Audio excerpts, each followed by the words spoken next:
जरा सोचिए, एक ऐसा बाजार जो सिर्फ एक महीने के अंदर आसमान से जमीन पर आ गिरे।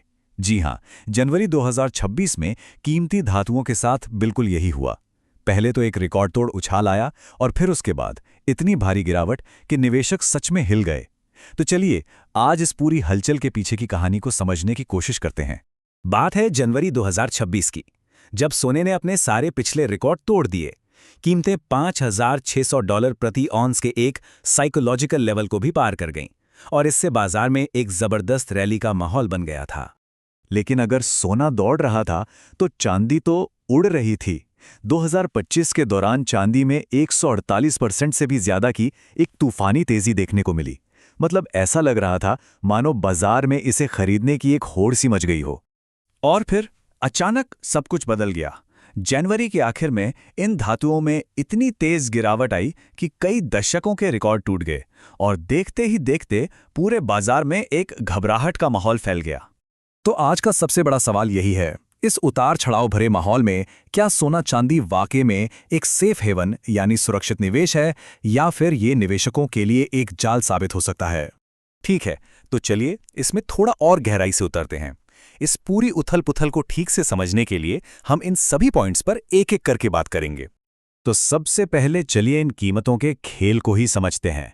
ये कोई मामूली तेजी मंदी नहीं थी, ये एक ऐसी हलचल थी जिसने बाजार के बड़े बड़े दिग्गजों को भी सोचने पर मजबूर कर दिया। ये जो लहरें दिख रही हैं, ये सिर्फ बाजार का उतार चढ़ाव नहीं दिखाती, इनके पीछे हैं निवेशकों की उम्मीदें और उनका डर। कुछ लोग इसे एक सुरक्षित नाव समझकर पैसा लगा रहे हैं, तो कुछ लोग इसे सट्टेबाजी का खेल मानकर एक बड़ा दांव खेल रहे हैं। इस हलचल की असली वजह को समझने के लिए हमें अर्थव्यवस्था की गहराई में उतरना ही होगा।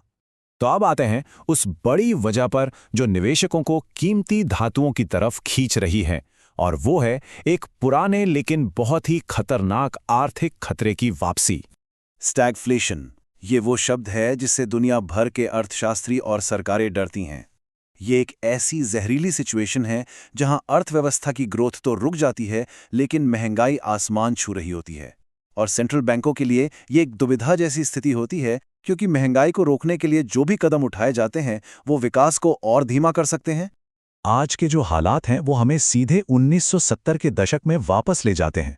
जैसा कि इस टाइमलाइन पर देखा जा सकता है, 1971 में जब डॉलर का सोने से लिंक टूटा और 1973 का तेल संकट आया, उसके बाद सोने की कीमतों में 2000% से भी ज्यादा का एक अविश्वसनीय उछाल आया था। आज भी हमें वैसे ही आर्थिक संकेत मिल रहे हैं। देखिए, आज निवेशकों को तीन बड़ी चिंताएं सोने और चांदी की ओर खींच रही हैं। पहला, सरकारों पर कर्ज का बढ़ता हुआ पहाड़ जो असल में कागजी मुद्रा के मूल्य को खोखला कर रहा है। दूसरा, दुनिया भर में बढ़ता जियोपॉलिटिकल तनाव। और तीसरा, सेंट्रल बैंकों का खुद डॉलर पर से भरोसा कम होना और सोने के भंडार को लगातार बढ़ाना। ये चार्ट साफ साफ दिखाता है कि अमेरिका, जापान और ब्रिटेन जैसी बड़ी अर्थव्यवस्थाएं किस कदर कर्ज में डूबी हुई हैं। इसका सीधा मतलब यह है कि उनकी करेंसी की वैल्यू भविष्य में घट सकती है। ऐसे में निवेशक अपनी मेहनत की कमाई को बचाने के लिए सोने जैसी ठोस संपत्ति की ओर भाग रहे हैं। तो मान लीजिए निवेश करने का मन बना लिया। अब सवाल ये उठता है कि करें कैसे? क्या बाजार से सोना खरीदें या फिर स्टॉक मार्केट से? इन दोनों रास्तों के अपने अपने फायदे हैं और साथ ही कुछ छिपे हुए जोखिम भी हैं जिन्हें समझना बहुत जरूरी है। मोटे तौर पर दो रास्ते हैं। एक है गोल्ड ईटीएफ, जिसे स्टॉक मार्केट में शेयर की तरह खरीदा और बेचा जा सकता है। और दूसरा है फिजिकल गोल्ड, यानी सिक्के या बिस्कुट, जिसे कोई खुद अपने पास रखता है। एक रास्ते में सुविधा है तो दूसरे में पूरा का पूरा मालिकाना हक। और यहीं पर एक बहुत ही महत्वपूर्ण जोखिम सामने आता है, जिसे कहते हैं काउंटर पार्टी रिस्क। इसका सीधा सा मतलब यह है कि आपका पैसा किसी और के वादे पर टिका हुआ है। ईटीएफ में आपका निवेश फंड मैनेजर, कस्टोडियन और बैंकों की स्थिरता पर निर्भर करता है।